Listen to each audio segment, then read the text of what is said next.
So, you've just got a hold of some Magic the Gathering packs. Maybe you bought a box, maybe you want a few packs at F&M. There's so much you can do. Hey, wait a second, what do you think you're doing? Yes, you representation of the viewer. There's so much more you could do with that pack rather than just open it. Let me show you 15 things you could do with that pack instead. Number 1. Draft. The absolute best use for your pack requires you to save up 3 in total. Then get together with some friends and do a draft. Now don't turn off yet if you know what a draft is. There are dozens of ways to draft if you're tired of the regular style that I'll cover in a future video. Winchester, grid, bid, and stipulation draft are just a few. Anyway, packs are literally designed to be drafted, especially nowadays. Even if you get a cool rare, maybe a nice uncommon, that's still most of the pack that'll be relegated to the junk pile instantly. But with a draft, even the most useless of common might find a home before you discard it forever. And if you have a full box of cards, well, you already have a draft pre-prepared. You can even make it a phantom draft where you keep all the cards at the end, but you can still draft the packs. You get a full experience without having to worry about rare drafting or value or etc.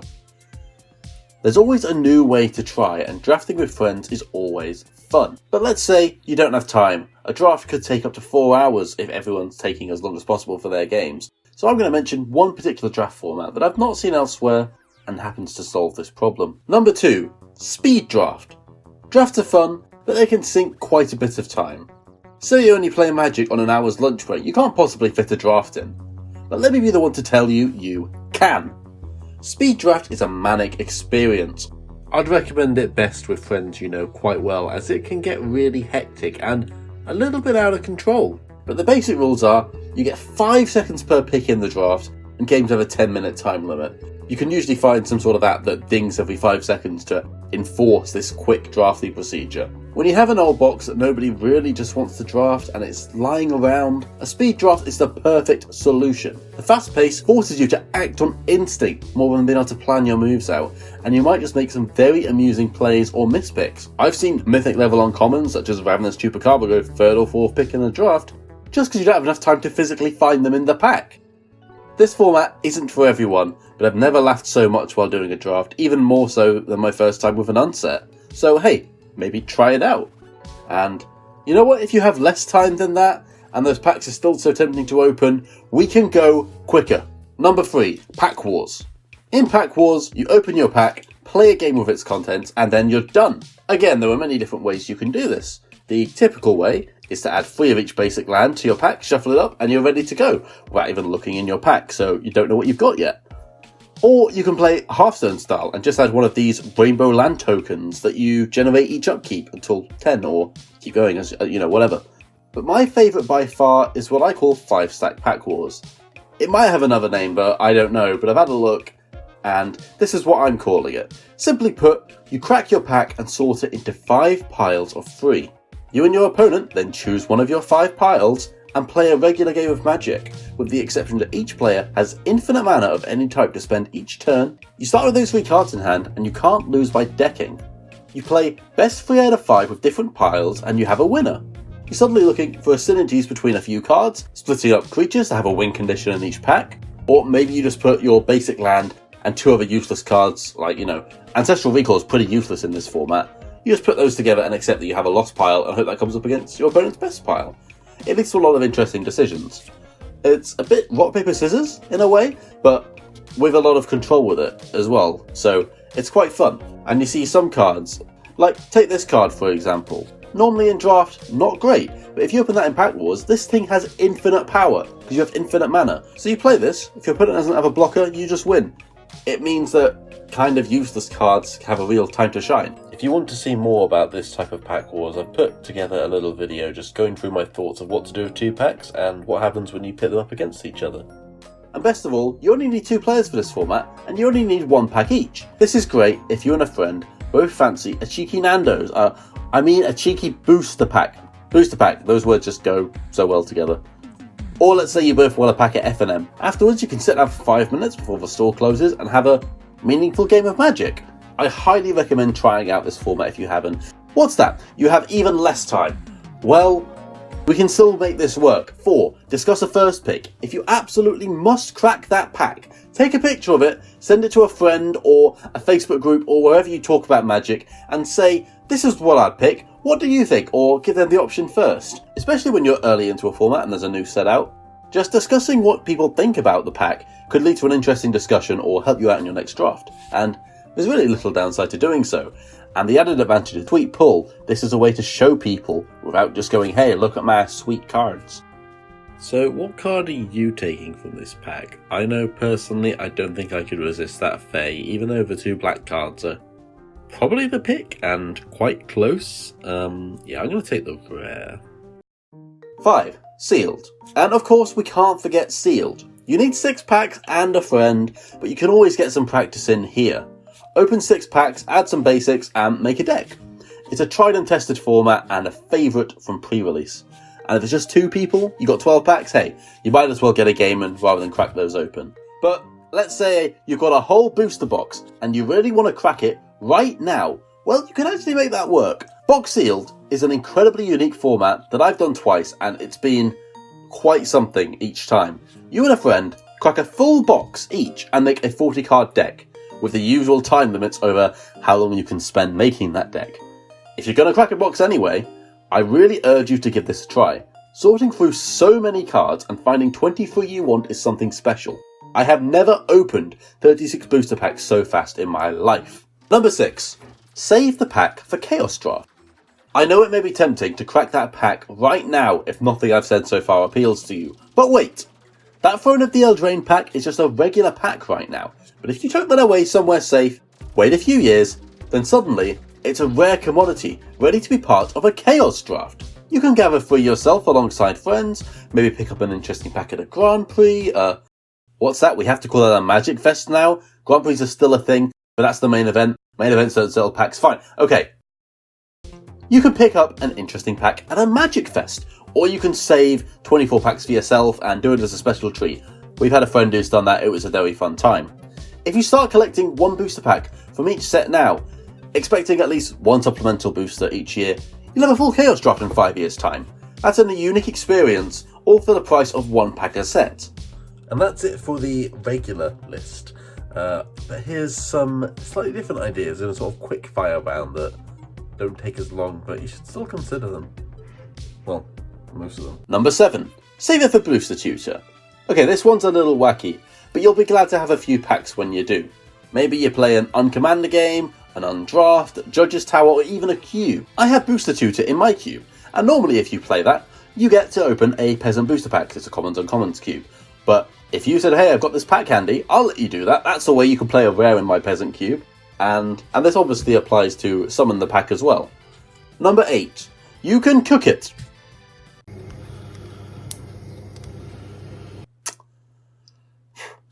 Okay, I'm not going to do this. Pleasant Kenobi has an excellent video covering this topic if you'd like more information. Number 9. You can use it as a paperweight. A pack doesn't weigh nothing, you know. But once you open it, the packs are all flimsy and likely to blow away. If you keep it sealed, you might just find a better use for it. And as a wise man once said, when the snows fall and the white winds blow, the lone wolf dies, but the pack survives. That's Eddard Stark from Game of Thrones. Even in Game of Thrones, even in Westeros, they knew that you're supposed to keep your pack sealed. I mean, seriously, Number 10. Give it as a gift. Can't decide what to do with your pack? Inflict the problem on someone else. Number 11. Sell it. Boosters are more likely to have resale value than your garbage rare inside. Get a few bucks back if nothing else. Number 12. Trade it. I've traded 3 packs sealed in my lifetime. One wasn't great, but the other 2 were worth about $30 each. Trading them away is an almost guaranteed way to increase the EV of the pack itself, just to spite you. 13. Pack opening video. At least you can get some ad revenue for your booster pack. Oh wait, it doesn't work like that? Oh well, you might get 4 views and satisfy someone else's craving. Who am I to judge? Number 14. Use it as a prop. Let's say you're making a YouTube video on 15 things to do with a booster pack other than open it. There's nothing better you can do than to have a pack ready, and maybe 5 packs ready, and maybe... Oh. 15. You can, in theory, play Flip It or Rip It. But don't. For the sake of a complete summary, I'm going to talk about this. This is sadly a far too common use for packs. The scars well documented online, such as on Reddit/Magiccore. I will be demonstrating with a pack of worthless commons. You shuffle up the pack, and randomly flip one up that you get to keep, then randomly rip another card, in the process potentially losing, I don't know, a Ren 6? Look, I see the point. The thrill it can give an ordinary booster pack is good for some type of people. But when you're literally ripping up money, may I suggest a different game? Flip it or give it to charity. Same process, but rather than ripping the card up, you set it aside as a pile of cards that you'll vendor at the end of the game and donate the proceeds to your preferred charity. You still lose the card's value, but at least it goes somewhere rather than being destroyed. And if at all possible, when you flip your mythic bomb, try not to let your phone fall off the table and nearly break. Yikes! And finally, I said this was a list of 15 other things you can do for Booster Pack. But if you really enjoy it, and none of the above appeal to you in the moment, you can of course just crack that booster pack. Get a little mild thrill as we go, hey, what's in here? Am I going to get a good card? I mean, we got a foil Queen of Ice, an alternate art Flax and Intruders, and a rare land. That's not bad. Sometimes you might get a card for your deck, sometimes you might get a card that you don't need but you can trade. It's not the worst thing you can do, and as such, I'm going to cut to my opening of my collector's booster, which I'll admit I had been looking forward to, even though it was just opening a booster pack. Alright. You excited? I know, same. I've seen one. There's like, we get 5 bad foils. No, that's fine. That's I can see mine. It's perfect. Just the shadows a bit. There we go. That's perfect. Oh, I like that foil. Crystal Sliver. Yeah, there's just a bunch of foils, which obviously most of these aren't going to matter. Oh yeah, that's good. That's a foil Queen of Ice. Foil Queen of Ice. Yeah. Foil Elsa. Yeah, that's a good one. I'm happy to get one of them in foil. Random Apprentice. That's a good one to get as well. That's like, Legacy Playable or whatever. Got a bad one of these. A bad one of these. And a bad one of these. That one's good. That's a good one to get. We got a Mythic. Pretty cool. The full art one. Oh, that's pretty. Oh, is that a foil Bone Crusher Giant. No. That was supposed to be that. I didn't even know there was a mouse in this. A foil mouse. I think the foil mouse I can get. So, what do you reckon? Worth 20? Where's the other one that we got? The Queen's good. Worth 20 quid? Yeah, that pack wasn't that bad, but I think I'm going to wait until a future video to say why they really could have done better, even though I got a good pool that's going to be worth the money. But for the most part, I'm going to stick to one of the above, mostly drafting or doing a pack wars, but every now and then, a cheeky booster pack isn't so bad. Well, thank you very much for watching, and I hope that you've maybe learned something, going to try something from your next pack. If there's anything you do try after this, let me know down below. And if you want to know when the next thing I produce comes out, I've already, hinted at a few videos I would like to make in this, then you can, subscribe, ring that bell. You can also sign a contract to give me your soul. If you do any of those 3 things, you should be notified when my next video comes out. So, again, thank you very much for watching, and best of luck in your next booster pack.